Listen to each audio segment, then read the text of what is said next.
Hello and welcome to lecture number 74. This is topic 4.21, Black Studies, Black Futures, and Afrofuturism. There are two learning objectives today, and the first is explain how the discipline of African American studies has contributed to interdisciplinary academic studies. So this first slide will circle back to the first topic we covered in the course, what is African American studies? The discipline has greatly evolved since it was adopted as a field of study in universities in the 1970s. Its roots, however, trace back to the student-led movements of the 1960s, particularly the 1968 protest at San Francisco State University, which led to the establishment of the first Black Studies department. Today, universities may also call it Black Studies or Africana Studies, but this does not change its primary purpose, that is to examine the global influences of Black expressions. Throughout this course, we have explored how music, art, and literature created by Black artists and writers resonate with the entire African diaspora. For example, we discussed the impact of the New Negro movement in the 1920s, which brought recognition to Black writers like Langston Hughes and Zora Neale Hurston. Some of the key themes in this course of study are racial inequities that the African diaspora has faced, the resilience of their cultural development as we continue to see African influences in modern works of music, art, and literature, migration, both forced and free, and finally, intersections of identity. This course has helped us understand that the African diaspora is not monolithic and, in fact, may experience double discrimination through interlocking systems of oppression. For instance, Black women in the 19th and 20th centuries faced both racial and gender-based discrimination, as seen in the activism of Sojourner Truth in her famous Ain't I a Woman speech in 1851. The approaches to studying African American studies have continued to evolve, but they remain innovative and interdisciplinary. W.E.B. Du Bois was one of the first scholars to advocate for the systematic study of Black history and sociology, emphasizing the importance of education in combating racial injustice. The field combines a foundation of African American history with literature written by Black authors, the activism and work of Black politicians, psychological studies, and sociological research that help us better understand the Black experience. The impact of the civil rights movement in the 1950s and 60s, for example, remains a crucial area of study, particularly the influence of figures like Martin Luther King Jr. and Malcolm X. African American studies focuses on past and present Black experiences, and these approaches will continue to develop as the discipline evolves. Today, scholars also examine how digital media and online activism, such as the Black Lives Matter movement, shape contemporary discussions on race and social justice. The second learning objective is explain how Afrofuturism envisions Black lives in futuristic environments. Afrofuturism is a reimagining of Black experiences with a visionary future, perhaps one where racial inequities are eliminated or a dystopia where they persist in similar ways. The term was first coined by cultural critic Mark Derry in his 1993 essay Black to the Future, in which he explored how science fiction could be used to examine Black identity. Afrofuturism can also involve reimagining a Black past, such as envisioning a history without oppression, or constructing Afrocentric futures that integrate technology and science. Afrofuturism is an interdisciplinary expression, and its influences can be seen across various fields, methods, and media. This movement draws from historical African traditions, mythology, and contemporary technological advancements to reshape narratives of Black existence. In art, we'll look at the works of Lena Iris Victor and how it embodies Afrofuturism because she creates luminous, richly detailed pieces that merge ancient African motifs with contemporary high-tech visuals. Her paintings evoke a mythic maternity and transcendent future. Her use of 24-karat gold in her work pays homage to the historical significance of gold in African civilizations like the Mali Empire, which flourished under Mansa Musa in the 14th century. Bisa Butler is an artist we've seen in this course, and she creates quilts that reimagine Black historical figures and places, embedding them in vibrant colors and intricate patterns. Kehinde Wiley is another artist we've studied, and he positions Black subjects within the tradition of classical art, challenging historical narratives. His famous portrait of Barack Obama, commissioned for the Smithsonian National Portrait Gallery in 2018, showcases this fusion of past and present. Wiley's transformative interpretations inspire new visions of Black identity that resonate with Afrofuturist ideals of empowerment and possibility. For music, we'll look at contemporary artists that embody Afrofuturism in their work. One of the earliest examples of Afrofuturist music is Sun Ra, a jazz musician and philosopher whose 1950s and 60s compositions combined cosmic themes with African heritage. More recently, Janelle Monáe's albums such as The Arc Android and Dirty Computer introduce alter egos like Cindy Mayweather, who blur the line between human and machine and challenge conventional histories. Monáe's work is deeply influenced by the legacy of Parliament Funkadelic, whose 1970s albums like Mothership Connection introduced space-age themes and Afrocentric mythology to funk music. In film, we have the 1974 movie Space is the Place, and it's a cult classic that blends cosmic philosophy with Black cultural identity, laying early groundwork for Afrofuturist cinema. The film stars Sun Ra, who portrays a prophet-like figure offering Black people an escape to an alternative universe, a metaphor for liberation. A more recent example is Pumzi, released in 2009. This Kenyan post-apocalyptic short film by Wanuri Kayu envisions a future Africa reclaiming its narrative through innovation and sustainability. The film's themes echo real-world concerns about environmental degradation and water scarcity, issues that have historically shaped African societies. For fashion, the designs of Salehe Bembury reflect contemporary urban culture and modern design principles, but they also integrate futuristic concepts. His most famous designs include his unique sculptural sneakers, sometimes created in collaboration with major brands like New Balance and Crocs. His work builds on a tradition of Afrofuturist fashion seen in the stage costumes of artists like Grace Jones, whose bold avant-garde aesthetic in the 1980s challenged conventional beauty standards and gender roles. In literature, we have Octavia Butler, a sci-fi writer and speculative fiction author known for incisive social critique. She's well known for challenging traditional sci-fi tropes. In her novel Kindred, she uses time travel to bridge historical Black experiences with alternative narratives, while in Parable of the Sower, she envisions dystopian futures shaped by social inequities. Butler's influence extends beyond literature. Her work has inspired scholars, artists, and activists, including movements such as Afrofuturist feminism, which examines Black women's roles in speculative futures.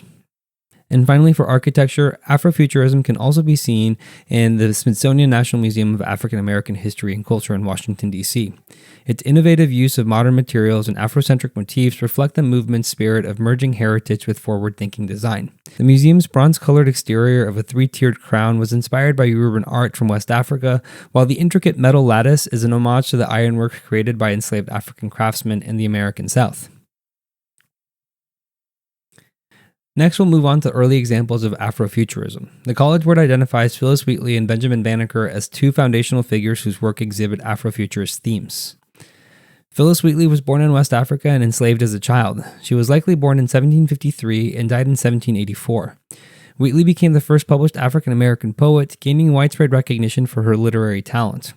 Her 1773 book, Poems on Various Subjects, Religious and Moral, was a landmark publication, making her the first Black woman in America to achieve literary success. Her poetry often described visions of future freedom and mobility after abolition. These themes of aspiration beyond slavery can be seen in her poem, To S.M., a young African painter, on seeing his works. Here's an excerpt. To show the laboring bosom deep intent, and thought in living characters to paint, when first a pencil did those beauties give, and breathing figures learnt from the thee to live. How did those prospects give my soul delight, a new creation rushing on my sight? This excerpt evokes the idea of art not only as a reflection of life, but as an active force for reimagining and reshaping reality. It embodies early Afrofuturist themes of transcending historical limitations to project a future of freedom and innovation. Wheatley's poetry challenged contemporary racist beliefs that denied Black intellectuals an artistic capability. Benjamin Banneker was born in 1731 and died in 1806. He was the son of formerly enslaved parents in Baltimore, Maryland. A self-taught mathematician and astronomer, he published his observations of the stars in almanacs and ephemerides, which highlighted his intellectual prowess. Banneker's 1792 almanac was one of the first scientific works published by an African American and was widely used for navigation and agriculture. He combined scientific inquiry with visionary outlooks and famously engaged in an open correspondence with Thomas Jefferson. This exchange, published in contemporary magazines, called out Jefferson for his hypocritical stance, professing equality in the Declaration of Independence while enslaving people. His critique of Jefferson read as follows. Sir, how pitiable is it to reflect that although you were so fully convinced of the benevolence of the Father of mankind, and of his equal and impartial distribution of those rights and privileges which he had conferred upon them, that you should at the same time counteract his mercies in detaining by fraud and violence so numerous a part of my brethren under groaning captivity and cruel oppression, that you should at the same time be found guilty of that most criminal act which you professedly detested in others with respect to yourselves. Banneker's letter was a bold assertion of Black intellect and moral authority during a time when many questioned the humanity of African Americans. His work in astronomy and mathematics also represents an early Afrofuturist vision, blending scientific rigor with a reimagining of Black futures beyond oppression. These early examples demonstrate that Afrofuturism is deeply rooted in historical experiences and aspirations, blending creative imagination with scientific inquiry to reimagine Black futures. The themes found in Wheatley and Banneker's works, liberation, knowledge, and envisioning a just future, continue to shape Afrofuturist thought today. Afrofuturism's characteristic works began emerging from the 1970s onward. These works explored historical Black experiences while incorporating speculative visions of liberation, innovation, and identity. The first example that the College Board wants us to examine is the music of Sun Ra. He famously claimed that he had extraterrestrial origins and came from Saturn. This claim was not meant to be taken literally, but rather served as a symbolic rejection of traditional narratives about African American history. By imagining himself as being from another world, Sun Ra created a mythos that transcended the limitations of earthly identities and historical oppression. Musically, Sun Ra broke from conventional jazz by embracing free improvisation, avant-garde structures, and experimental soundscapes. He pioneered cosmic jazz, blending traditional African rhythms with futuristic electronic textures, using synthesizers and unconventional instruments long before they became mainstream. This fusion of old and new challenged listeners to envision a space where cultural heritage and technological innovation could coexist, reinforcing Afrofuturism's narrative of a liberated, reimagined future. The performance style of Sun Ra and his orchestra was as groundbreaking as the music itself. They wore elaborate costumes and staged performances that combined ancient Egyptian imagery with space motifs, creating a visual language that was both otherworldly and deeply rooted in African heritage. Sun Ra not only expanded the boundaries of jazz, but also offered a new narrative for Black identity. His philosophy challenged the linear progression of history, proposing instead that the past could be reinterpreted and that the future was open to limitless creative possibilities. His work directly influenced later musicians, including George Clinton and his Parliament Funkadelic Collective, who also used Afrofuturist imagery in their performances. Next is the 2018 movie Black Panther. Instead of the stereotypical portrayals of Africa often seen in mainstream media, Black Panther represents its setting Wakanda as a sovereign, technologically advanced African nation that has never been colonized. This reimagining challenges historical narratives, offering an alternative African history where indigenous cultures and cutting-edge innovation coexist. Rather than depicting technology as foreign or alien, the film integrates it with traditional African design motifs, architecture, and art. For instance, the Dora Milaje warriors were inspired by the real-life all-female military corps of the Kingdom of Dahomey in West Africa. And Wakanda's cityscape drew from traditional sub-Saharan architecture, such as the Great Mosque of Djenne in Mali. This blending of futuristic and traditional elements creates a unique aesthetic where both merge seamlessly. The costume design, set pieces, and even the architecture of Wakanda incorporate traditional African influences while being rendered with a futuristic twist. The film's visual world building was deeply researched, with designers consulting African historians and artists to ensure authenticity. This combination not only creates a visual stunning world, but also conveys a deeper message. The future of Africa is not bound by past limitations, but instead draws strength from its cultural roots to imagine new possibilities. Beyond aesthetics, Black Panther delivers a deeply embedded sociopolitical commentary, prompting viewers to think about the potential of African nations when free from the historical constraints of colonialism. Through its Afrofuturist lens, Black Panther envisions a future where African identity is defined not by colonial histories, but by self-determination, innovation, and resilience. And finally, here's a recap. The interdisciplinary field of African American studies remains a primary means to examine the global influence of Black expression and racial inequities. Afrofuturism is a movement that reimagines Black past, such as a past without oppression, and envisions an Afrocentric future using technology and science. Early examples of Afrofuturism include the poet Phillis Wheatley and astronomer Benjamin Banneker.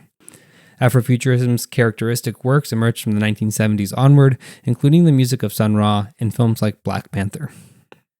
Thank you for watching. If you would like to watch the next lecture, click the thumbnail on the screen. And if you would like more resources to help you study, you can visit apushslides.com/AFAM. I wish you the best of luck with your studies, and I hope to see you back on the next lecture.